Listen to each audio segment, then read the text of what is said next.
And this is John. And hey guys, how you doing there, Tim? I'm well, John. How are you? And we're kind of like, this is an inaugural show. I guess the best expression to call it is like you're going to be doing a show called The Good Show. Correct. And well, as we talk, we'll discover what the meaning behind that name is. Anyway, you're a host basically of the show from now on is going to be Timothy Galbraith. And so anyway, you go by Timothy or Tim? You prefer Tim, Timothy? I tend to go by Tim, but yeah, Timothy sounds like a little more of a kid, but either way is fine. Yeah. So, yeah. Anyway, it's like an interesting last name. I always, Dad and I talked about that before. But anyway, so we're sitting down and this is going to be like a beginning of a weekly thing, correct? Correct. So yeah. it's like The Good Show. That's I think it's kind of an interesting name. So why don't we go into why you chose that? Well, actually, a long time ago, I was interested in doing a public access show, cable show. And I was going to call it The Good Show, but it was sort of, I had more of a variety show in mind, like a Tom Green type thing. Obviously, that never, well, not obviously, but it never came to fruition. And as I contemplated your offer here and the possibilities of doing something here, the name still seemed to fit, just because it's closer to what I hope you'll accomplish now. I'm not really trying to do a variety show per se, although I hope we'll do different things and it'll be interesting. But I'd like to do some good somehow through this show. And no, I don't want to give out too much information if you don't want to give it out. But basically, you've been through things in your life that you think that has brought you to a place in your life to have a better understanding of other people. I don't know if you want to go into the realm without full details about that and right now on the first inaugural show, but if you want to touch upon it somewhat and maybe give a hint of what, or maybe you just want to lay it out. That's up to you. Yeah. Well, I mean, okay, so we'll just lay it out. A couple of months ago, I went through something that I was pretty painful for me personally, and I was addressing it publicly, regardless of what I was after, whether it was like catharsis or what. I was pretty open about it, and you saw that, and you thought it was interesting. I suppose that I was willing to be so straightforward about some of my demons, my personal issues, and you thought it was relevant to what's happening on a greater scale, especially in a place like Flint, suburban Flint, these industrial cities in the Midwest. And so you thought there might be potentially something good that can come out of my willingness to discuss it. So we came in, I did an interview with you in April. It never was released or anything, but it gave me an opportunity to kind of feel it out. I've spent some time just kind of growing in the last few months and praying about that. And so I decided that it was something I wanted to try, just kind of jump into it, see if we could do this show and maybe something positive would come out of it. Now it's like you want to elaborate further, or you want to give your viewers a shot. I mean, a lot of the people are following you on your blog on Facebook, and the writings you're doing on Facebook, so they're already aware of it. So, right. But you also might be getting people who have not been a follower of that. Right. So if you want to give a little bit more clearer thing about it, because I mean that's up to you. I mean, how much you want to do. Yeah, no, I mean totally everything's on the table. I'm not trying to avoid it as far as how to introduce it. Essentially, I'm a recovering heroin addict, recovering drug addict, and it's had a lot of ramifications in my life, obviously, as addiction does. I'm very grateful, very grateful for where I'm at today. I'm actually in a very exciting period in my life right now. I have an opportunity to do a lot of good things and just sort of rebuild myself. I have a great son who really has been a huge motivation for me, and so I'm excited. But the addiction that I dealt with caused me a lot of pain, caused a lot of pain in other people's lives, and it's a big problem in Flint. Addiction, it's everywhere around here, and there's a lot of problems in this community. This is just something I happen to be an expert on, I guess you could say. So I'm looking for ways to kind of help deal with this problem in my own way. And not just this one. I mean, really, just anything I can get involved in that would be good. I'm not going to deny the fact that just the interview process is therapeutic for me. Kind of enjoy it. It's fun. I think this is going to give me an opportunity to do some creative things besides just dwell on my my addiction. So, but yeah, that's essentially what brought us together, was me kind of bottoming out and you getting a glimpse of that. Yeah, because it kind of goes along with people. I'm aware that we had a show. It's on hiatus right now. Called Community Parent, and these Right. guys go into schools to make presentations to prevent people from getting involved in drugs. Sam, who does the show, one of the people who does the show, lost a daughter to heroin addiction. And the daughter had lost her mother to heroin addiction a few years before that. And it seems like, I'm kind of have a dark fascination, I guess, with the heroin, because growing up here in the 70s, it was one of those drugs that was current, very popular in the United States. And the shop towns there seem to be like a magnet for drugs and drug use. I mean, I used to tell people, you go through the shopping, not the shopping, the parking lots over across from AC on Dordt Highway, and you literally had to kick your way through the bottles and cans of alcoholic beverages, and people just had to basically get numbed up to go to their job. And I mean, that was, to me, seeing that, it kind of gives me a kind of a forewarning not to go into the shops, because I mean, it just seemed to breed the possibility for that. And I mean, I myself never knew. My grandfather was an alcoholic, and he beat it because he basically had to, or he was going to die. He had bleeding ulcers. But the quality of the heroin, though, I mean, it was there's a sinister quality that there's I can understand to some degree why people are attracted to it, but it's like you basically, from what you're talking, you lived a very suburban existence, very, very, upper middle class, very, very kind of comfortable life. Yeah, absolutely. So I mean, one can understand maybe, more easily understand a person who's bottom out. Well, I can't, because I mean, if you're a bottom out person, can't afford to feed yourself. Adding an addiction that's going to cost you a lot more than your food each day doesn't seem to make sense. But how did this start for you? How did this whole thing start? Well, yeah, like you said, I had a really good upbringing. I've just had countless gifts and blessings and whatnot along the way that I sort of eschewed. I really sought this out. It didn't find me. I found it. It started for me really as a freshman high school, maybe, when I started smoking marijuana with my friends. And these were friends that I grew up with. These weren't just people that had entered my life recently at this time. They were my friends for years, my best friends, and I just took to it like a fish to water. Once I smoked that first joint, I changed right there and then, as far as what was important to me, what was, how I was going to spend my time. So it's been a long road since then, and I'm 35 years old now. I'm talking about something that happened 21 years ago, and it's been up and down, and I haven't been like a heroin addict for 21 years. In fact, the most damaging substance really for me probably came in the form of Vicodin, which is also an opiate, but that Vicodin, that pill, essentially led to heroin, which is a path that many drug addicts are familiar with.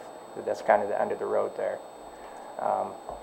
Well, see, from the opium poppy that comes from, right? It's like the heroin does, right? And there's also you get stuff that's actually medically used along with that, Mm-hmm. But heroin has always been a drug that was never really, didn't have a role for it in the medical world. It was actually something that was created basically just for, I guess, quote unquote recreational use. I mean, it's like. But how did you? I mean, it's like, see, I always figured I never really wanted to deal with the element of people selling hardcore drugs. I mean, weed smokers were a different category. I mean, I knew everybody around here grew some, and if you wanted to, they'd give you a couple of, enough to roll a couple of joints. But that seemed like, it seemed like heroin. It required, the people who were selling that were more sinister. Now, was that kind of part of the element of attraction for you, the sinister element to it, or? Yeah, I think initially I glamorized the lifestyle a little bit. It's a hard thing to glamorize because it's pretty dirty, but just coming from my background, it had initially only been, something I had seen on television or in movies. So to get an up-close look at it, I definitely was attracted to it on some dark level for a while. But it's been a long time since that played any role in my addiction, really. And as far as the sinister aspect of the dealer, I don't think there's a whole lot of difference between a person who sells heroin or a person who sells marijuana. I mean, all of the people I dealt with across the board for any drug that I bought or any person I used with, very few of those would I say were just bad, evil people to be feared. You know, there's maybe a couple. But generally speaking, it's just an unfortunate life on both sides of the coin in this area. See, I was thinking because I grew up with people who were smoking weed back in elementary school. I mean, elementary, Right. and I told people that, and they called me a liar. It was a fifth, sixth grade. They started smoking it. Mm-hmm. They get it from your older brothers, your older sisters, or mom or dad. You know, the '70s. A lot of people were like, fading hippies. You know, so it was available. And but heroin, I mean, it was like that was kind of to me it just seemed much more darker. I mean, basically, I seen the people. They lost weight. They were withdrawn. They basically lived like a vampire existence. You know, I mean, it's like I never understood how you could, somebody would want to, like I said, we were talking before the show, it says, I never heard a success story say, my life was total crap until I started using smack. I mean, it's just the opposite. You lose everything. So, I mean, I just thinking that or crack cocaine or you insert drug of choice. I mean, so I always kind of very curious of why people would start using something when they knew that it had that kind of baggage with it, Yeah, I remember I grew up in the 80s and Nancy was telling me to just say no, and I heard all the hype about crack babies and all that. So I grew up, I was going to elementary school at a time when they were really trying to push that whole agenda as far as educating kids on the dangers of that sort of thing. And so I knew, like, I wasn't naive to it. I knew going in that it probably wasn't going to be a very shrewd, wise decision for me to make, but I don't think I ever truly believed that I would go so far down the road. I don't think I ever for a second imagined myself sinking to the depths that I did. As far as so I think that's one part of it. I think that's one reason people do it, is because they don't think they're going to really, end up dealing with consequences, whether they're legally, physically, relationship-wise. People don't anticipate that's in their future. And I think, beyond that, getting a little bit deeper, an answer would be, I was just looking for something. It was just a hole I had, and I didn't know how to fill it. In recent times, I've concluded it was like something spiritually I was missing. So I suppose it's different for everybody when it comes to that, like the greater need, what they're missing. I think a lot of it is just a denial as to the fact that it's going to actually be as destructive as they're told it will be. Particularly though, it's like all the things I heard about, all the hype. Some people would say, all the stuff I was told about heroin, though, basically wasn't an exaggeration. I seen. And another thing is too, there's different methods of delivery. Used to put this stuff in your system. And obviously, the one that's got the more darker side to it, the more potential for harm, is the mainlining it. Right. And my friend calls it riding the spike. Okay. And the possibility for infections and abscesses is horrific. Right. You've seen? I don't know if you've ever seen the movie Requiem for a Dream. I have. Very stark movie. Yes. Very depressing. Yeah. And that one guy loses his arm on that because of an abscess. I mean, because of using dirty equipment and dirty needle. And so I see the possibility. I had this book on drugs that it was actually a book they use in criminal justice classes in college. I bought it at a secondhand shop, and I saw the abscesses on this one woman, and it was. They had her face, they had her to the side profile basically, and she was totally nude, but you just saw these abscesses, and to me that was just one. Again, I never had a desire to use that stuff, and it was just. But basically, I just said, that's a scary possibility, terrifying possibility. Yeah.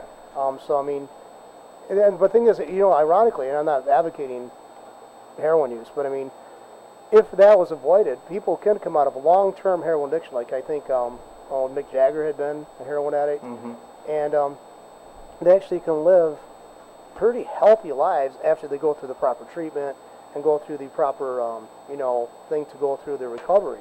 But I mean, it's like, heroin itself, if it's from a clean source and it's not all adulterated, and are using clean injection stuff, a lot of that stuff is no different than somebody using, I'm not saying it would be no different from the risk that a person using insulin, for the injection site, not for they're using it for a legitimate purpose, but there's no more danger to that if you're getting the right clean needles and stuff like that than using insulin, so there's the problem is, being illegal drives it underground, and let's face it, it pushes people into the desperate measure of trying to reuse equipment over and over again, and there are very often not good enough attempts to sterilize that stuff. Right. So I mean, but if you don't mind me asking on this, because I don't know how far to go on this, because I mean, it's pretty fresh for you. Yeah. So, but what method did you use? No, I never injected, and I'm kind of glad you brought that up. I don't I don't know why. I snorted it, and to be honest, that's what I saw most people do. I didn't see a whole lot of addicts who chose to inject, but I did see some, and I did see some pretty wicked results. Yeah, I've seen some damage done to the human body on the outside.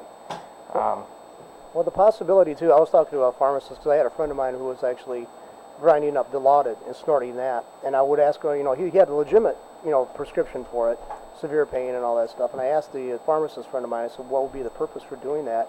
He said, well, one thing gets you into your system quicker, but it also avoids the first pass to the liver. So, I mean, the damage is minimalized to the liver by doing that process. So, liver functioning might remain relatively normal, I mean, or within normal range.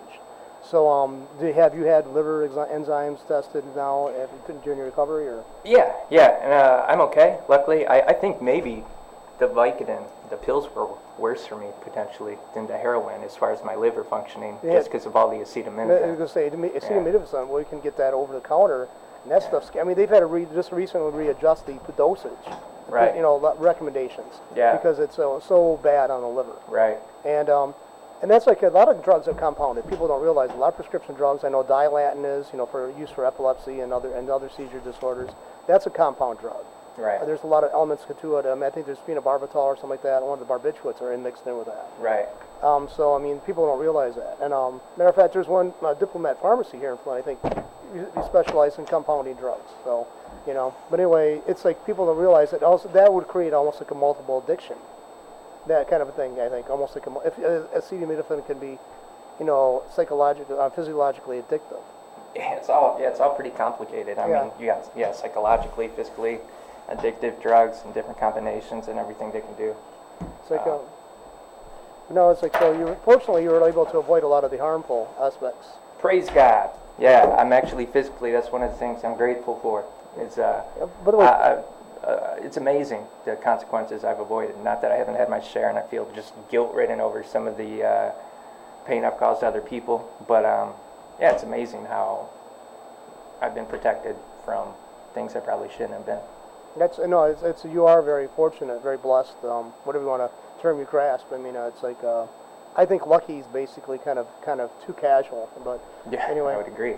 Anyway, I was going to say, by the way, if you want to turn that fan off because there's one of your papers on, you can turn it off. No, it feels good. Yeah. We're just going to let the papers blow. But anyway, so I don't know, like I said, how far do you want to get into this for the first show? But I mean, it's like you did suffer.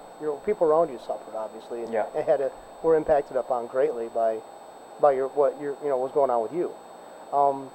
I think that's probably, for what my understanding is, that's one of the greatest regrets you've had about this, is like what it's done for other people, to other people. Yeah, definitely. I mean, no one close to me has escaped it. I've abused people, never really intending to. I'm not like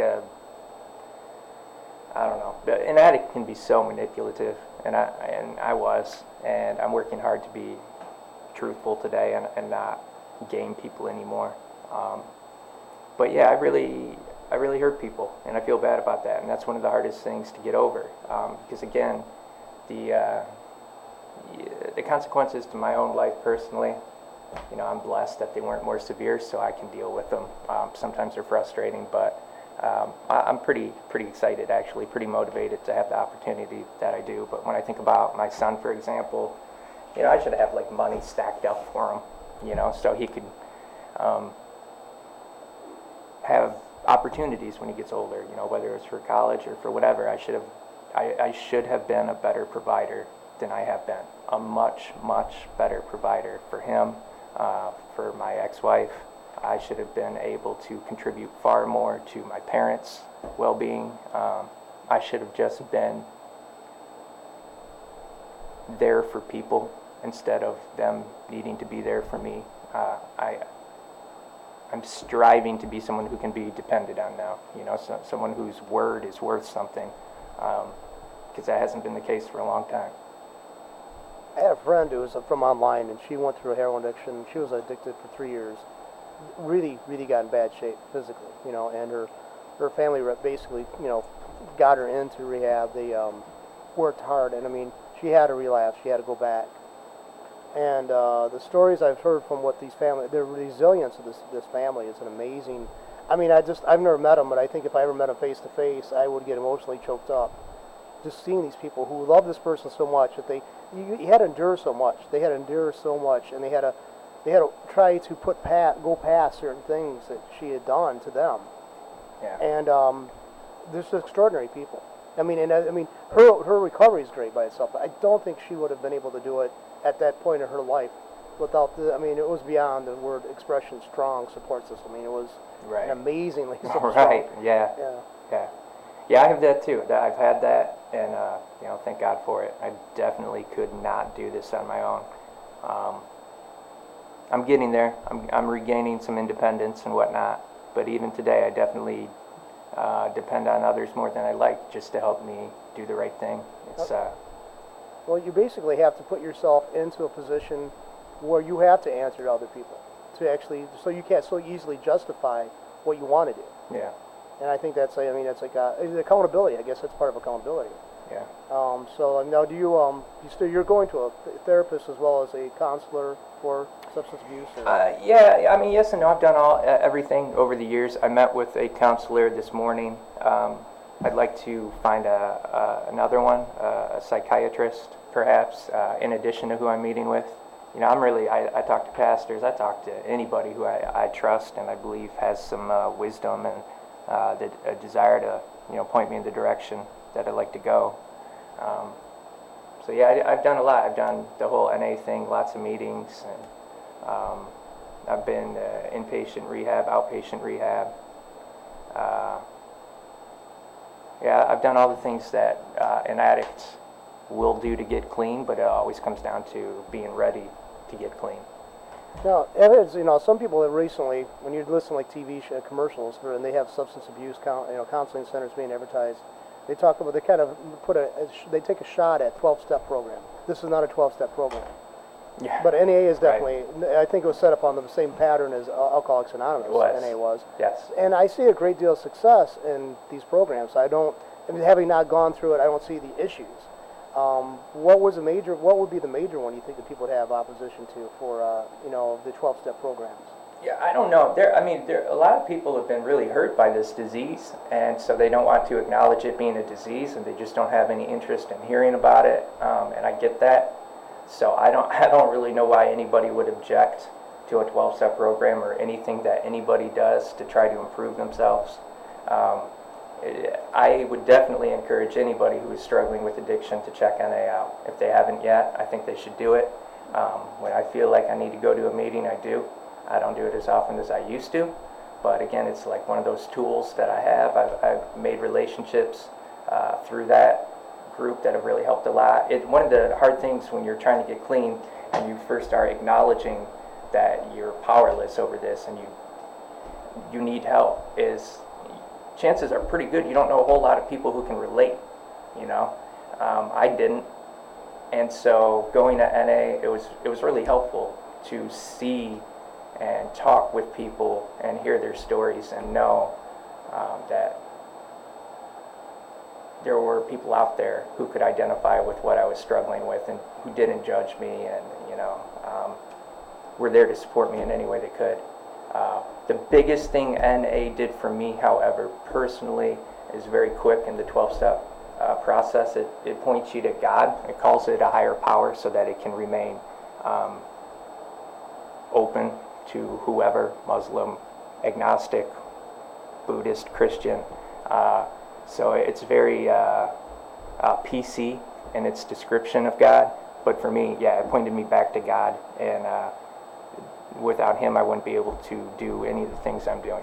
So that's how it helped me the most. And as at this stage in my recovery, I'm very focused on some of the spiritual nature of my problem. Again, I still do NA, and I still go to get like counseling, but I spend a lot more time addressing spiritual matters in my own life than I ever used to. Yeah, see, I can see AA and NA having some elements there that are like kind of parallel between, I don't know if you heard of neuro-linguistic programming or NLP. It's an approach to make changes, behavioral change. And basically they say, find a role model, and you emulate them as much as closely as you possibly, even if maybe wearing the same style of clothing, if they've actually been to where you've been and going to where you want to, been heading in the direction you want to head to, actually to emulate them as much as possible. And I think going to NA or AA meetings or whatever is got a lot of those elements in there, a lot of those elements for that kind of, process. Mm-hmm. And another thing is too, they also have affirmations. I think that's all part of, NA as well as Alcoholics Anonymous. Mm-hmm. And so I think there's a lot of stuff that's actually kind of, dovetails. Yeah. With the other psychological approaches for behavioral change and stuff like that. I mean, to change your behavior. Another thing is too, but the thing is, it's like, I guess Stephen King, the writer, was a cocaine addict for a long time. He got through rehab or somebody kicked it, and he said it was like 10 years out, and was clean and sober, in his recovery, and he said every so often he had this powerful urge to go back to it, just to start using it, and just out of nowhere. My dad talked about that when he had to give up Copenhagen. He said he was 20-some years clean with that because he had a heart attack, and the doctor said you got to quit the tobacco. And he said, my friend asked him about it one day, and he says, he'd never given me this, information before. He said, sometimes the urge, like in the middle of the night, he wanted to go out and get a can of Copenhagen and start using again. That would be seriously hard for you to deal with, wouldn't it? I mean, or have you already gone through that? Or? Yeah, it's still an issue. I'm grateful that I can see some improvement, but it's still there. I mean, things trigger those thoughts where, and it can be anything. Just anything can trigger the desire to use, but I have gotten better able to get past it and not cave to it. Yeah, people, places, and things. Just about anything I could use as an excuse to go get high and say that it, triggered a desire in me. Well, this friend of mine who was, she also went through heroin addiction. She was reading the book by the Red Hot Chili Peppers, one of the guys, and he went through recovery of heroin, and she was reading that book, and she found it so, it kind of actually got her to thinking about that so much. She had to call her therapist, and they met midway because she lives in another town, and he lives quite a distance away, and they met at a all-night diner, and he sat and talked to her through this, but that book was not written to glamorize it. He was just being so candid, but she saw that, the stuff that most of us might have been repelled by, it was an attraction to her, for her, on this. And I mean, I certainly don't think that guy wrote that to make people want to use smack. I mean, it was, if anything, he was saying to try to discourage it, but she related so deeply with that, it caused her some serious problems. And she was several years in recovery, 4 or 5 years. And so, I mean, it's I guess, I don't know if, I forget the guy's name, who was one of the Red Hot Chili Peppers, at least. Might have been Anthony Kiedis. Kiedis, yeah, something like that. Yeah, it's he went through a really rough spot in his life with that. And here she was several years in recovery, and she just, she was reading this because she felt like a kinship to him. And, yeah, I mean, it's I guess alcoholics were told, people who were in recovery from alcoholism were told not to read books by Hemingway, because he talks about drinking so much in his stories and stuff like that. So, yeah. And I mean, I think Mariel Hemingway, one of the interviews, she said she realized it's kind of sad that she realized that her grandfather's writings couldn't be read by people in recovery. That she always knew that, had that awareness. But I guess in that family too, there's a lot of there was like I had a friend who did research in the Hemingway family. He wrote a book on Irving Hemingway. He's a professor at U of M, and there was a lot of suicides in that family. It wasn't. That was like he was Ernest was like the fourth or fifth one in that family. So I mean, but there's also a lot of drug use and alcohol use in that family as well. So I mean, it's like, so some people do. We were talking about the genetic component during the like community parent. To your knowledge, you never had any family members who had addictions like this, right? No, that's not true. You did have? My grandfather was an alcoholic. Okay. And I have a uncle who I believe is a half uncle who's in a Florida prison as a result. He's serving a life sentence as a result of his addictions. So I mean, that's another thing too we can go through as a topic. So I mean, you haven't gone through this. I mean, people get angry by people who are suggesting that maybe it's the drug laws that actually are not a good thing. Can you hold on a second? Hold on here. Yeah.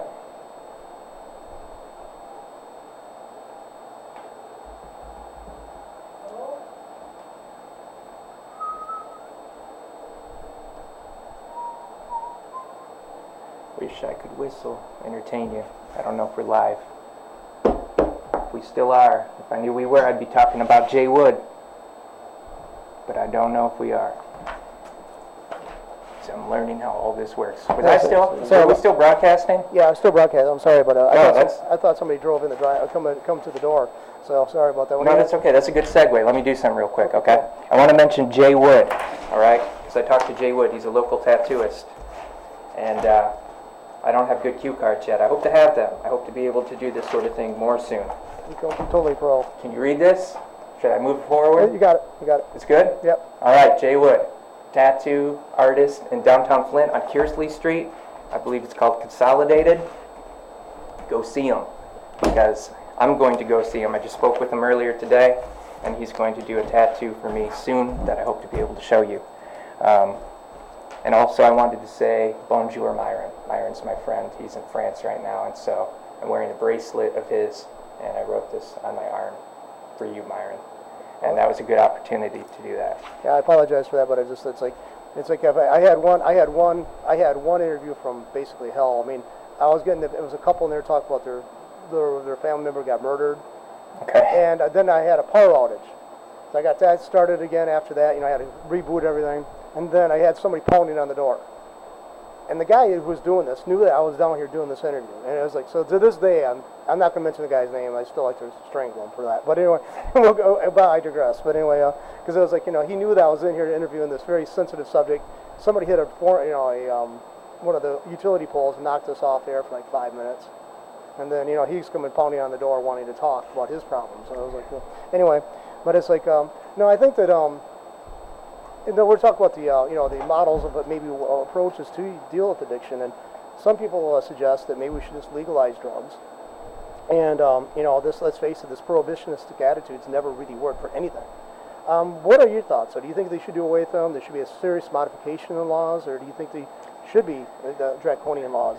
I mean, I'd certainly want to do some more research before marrying this policy or idea, but I do sort of think that drugs should just be legalized across the board. Just put them in Rite Aid, put them in whatever pharmacy, and let people buy them, take them off the streets. Because you're putting it into people's hands who are willing to follow laws. Like the pharmacist has to follow all kinds of laws from the Food and Drug Administration, from the Department, Drug Enforcement Agency, DEA. They're willing to put it in. I mean, it's been argued that if you took it out of the hands of guys who were carrying guns and wanted to kill people for a $20 drug deal, and you put it in the hands of mom and pop who owns a grocery store, especially for like marijuana, they plot down their ID, the guy looks at it, okay, you're 21, here's your pack of cigarettes, so you've got a tax stamp on it, like you do cigarettes, out the door. No muss, no fuss, nobody's getting injured by it. Right. And I was like a prohibitionistic attitude person. I was for the RICO statutes back in the 80s. I mean, I was like, yeah, if you do drugs, you're playing with fire. I mean, you do the crime, you pay the time. But as I got older, I just said, well, how much is that? We're putting people basically in prison for stuff that they're harming themselves at. But I mean, you're driving it further underground, and you're making it more where they're likely to get really seriously bad before they're ever going to get better, if they're ever going to get better at all. So this prohibition attitude is just not working. And I've talked to a lot of people who are addicts and stuff, and I was surprised when the first time somebody said, I think they should legalize it. And I went, oh, how could you? I mean, you just went through this. And they just cited the reasons I went over. I mean, it drives it further underground. It makes it more sinister, more dark, more or less likely they're going to seek out help. Yeah. If I'm going to use, I'm going to use. Right. You know, it doesn't matter if it's in the store in the corner or not, obviously. Right. You know, anyone who really struggles with this sort of thing is going to find a way to get high. That's what they want to do.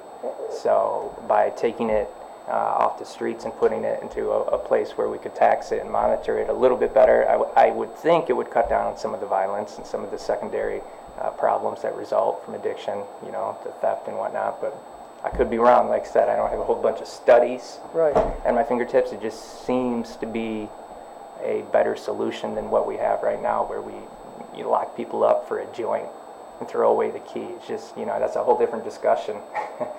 But it's crazy. It's crazy the way we handle it legalistically. Yeah, I just, you know, and like I said, it took me years to come to the position I'm at now.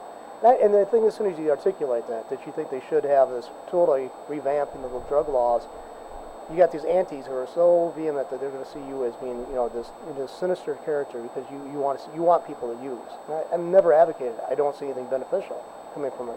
But it doesn't take away from the desire that people have to experiment with it. And I mean, that's when I always had a problem with the word experimentation, because I was like, my thought, even if, I mean, it wasn't self-righteous, but what happened if you like it and you're experimenting with this very illegal, very dangerous drug, very addictive, and what happens if you like it? I mean, what happens if it isn't a scary thing? It's something very enjoyable, which I've heard heroin is very enjoyable. I mean, it's like gives feelings of like very much like a peace and a rest and basically euphoria or whatever, you know, different ways of wording it. So, I mean, I don't want to go into that, but I mean, that's what I've heard. And so I can understand why somebody would want that feeling. The other stuff, I mean, you know, like acid, I think that could be possibly terrifying, you know. I mean, it depends on your own personal, what you're bringing in with it, you know. But yeah, the prohibitionist attitude, though, I mean, I don't see it as being anything more than punitive. But there's a tendency for me to be punitive towards, I mean, I gotta be honest, I mean, I told you before we started this interview, this talk here, that a lot of times I see addicts as people who are basically children who want attention. And I know that sounds harsh, but I mean, it will fluctuate. I mean, it's hard, when I see what a lot of these addicts have done to their families growing up, my anger kicks in real quick, because I've seen horrific things they've done to their families and to themselves. And, you know, so part of me is like, you know, I realize it's progressive, like in a disease, it's progressive. It gets worse if it's not treated. But, you know, the component is the difference between a disease and an addiction is there is a voluntary effort on your behalf to go get this drug. Whereas a disease, you don't go out to get the disease typically, unless it's an STD, you know. But I mean, usually it's not your behavior driven. It's like something that, because of genetic factors, environmental factors, it comes upon you, you know. So, I mean, how do you deal with people? I'm sure people have been pretty hostile at times to you about being, you know, going through addiction. How do you deal with that? I mean, I'm sure it makes you like a kick to the crotch if they come up on you. I mean, it can be, but I get it. Like, I understand anybody who has hostility toward me for, I've really screwed some people over. They should be angry with me. And I'm not trying to duck that. And I think addicts do bring a lot of drama and unnecessary pain on themselves and whatnot. That's all true. So I understand the perception. And I'm okay with it. I certainly don't like having so many fractured relationships like I do. I'm trying to repair the ones that I can. But yeah, it is complicated, John, because, you know, it's a disease, but like you say, there's a certain amount of complicity in the addict's behavior. Every time I did something I shouldn't have, I'm the one who did it. I never had a straw forced up my nose, you know. Right. I had these were decisions that I made that brought me to this point. Was it curiosity, or the curiosity for what the experience was like, the chemical experience, you know, how it had affected your brain, or was it something like more like it wasn't glamorized in your mind that, you know, this is something I shouldn't be doing? And let's face it, forbidden fruit is a compelling force, and we kind of saying call forbidden fruit sounds like kind of make it sound cutesy, but there is an element to that. A lot of negative behaviors in our lives. You know, we're getting away with something. I mean, and it's like almost like it shows some kind of a kind of a strange twist to our personalities. You know? Yeah, it's very bizarre, but it's very much true for me for a long time. It's been a while since it's been that way. I haven't gotten off on that whole getting away with doing something I shouldn't. I felt terrible guilt every time I've used in the last few years. But there was definitely a time in my life where, I sort of imagined it to be something it wasn't. I romanticized it. I justified it. I sort of embraced it. An addict can be very proud of some very bizarre choices, very bizarre situations, and I used to find myself bragging about things that today I'd be ashamed of, you know. There's a change in values. I mean, when you're recovering. There's a huge change in values. Yeah, and when you're and that goes to speak to the whole progressive nature of the disease, is you're always pushing that line in the sand a little further back, and what you're willing to do, what sacrifices you're willing to make to your own integrity, or how much damage you're willing to cause a relationship in order to use. And so there's a big delineation there between what a regular person thinks is acceptable and what a actively using addict thinks is acceptable, or will at least try to justify in pursuit of their addiction. And for now, me right now, like, I'm trying to like come back the other way and hold myself to the highest standard I possibly can. You know, I definitely want to hold myself to a higher standard than anybody else would hold me to. Well, see, some people say that it's like, it can be self-defeating. You can be setting yourself for a fall. So, but I see the point of that. I mean, it's like, I think a certain amount of rigidity has got to be needed. If you got to, Nietzsche one time wrote in one of his aphorisms, "My formula for happiness: a yes, a no, a straight line, a goal."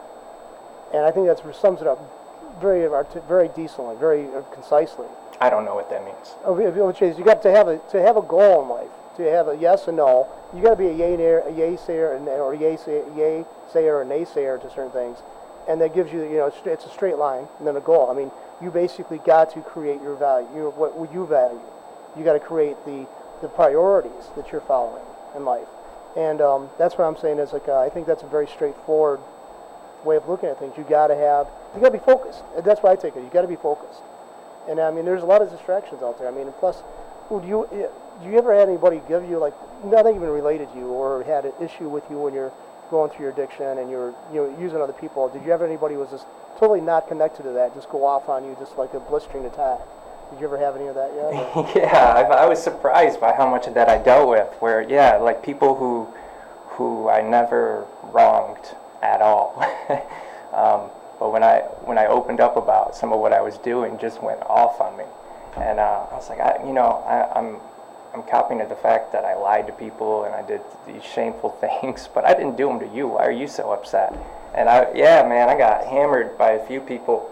And again, like, I get it. It's a very sensitive issue for a lot of people, and it's good. Like, I need to hear it. I didn't need to be validated. I needed to.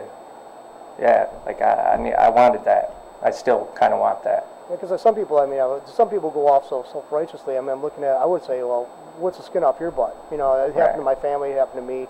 We're dealing with it. They haven't dealt with it. And that's the thing, is you got to deal with the fact that a lot of people who are around say, sayonara, I'm out of here. Mm-hmm. And, that's like, it's like, but wait.